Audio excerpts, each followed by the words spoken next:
शोपियां में एक cold store में आग लग गई और अंबर कोल्ड स्टोर शेड में आज दोपहर में यह आग लग गई।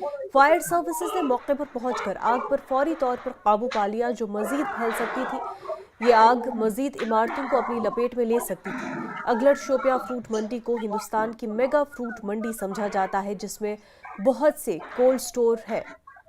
हिंदुस्तान की फ्रूट मंडी में एक शेड में आग नमूदार हुई और यहाँ पे अरबों करोड़ों रुपयों का नुकसान होता अगर बर वक्त यहाँ पे फायर सर्विस अमला आया है और उन्होंने यहाँ पे आग पे काबू कर लिया है।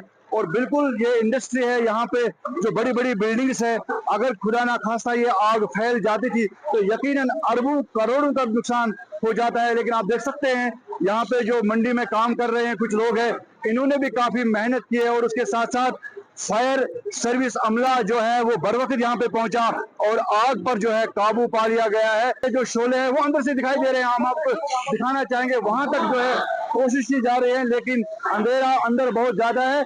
तो फिलहाल आग पे काबू पा लिया गया है, तो यकीनन एक बहुत बड़ा हादसा टल चुका है। उम्मीद करते हैं जल्द से जल्द अब पूरी तरह से इस आग को बुझाया जाए ताकि मजीद नुकसान ना हो। इरशाद मलिक।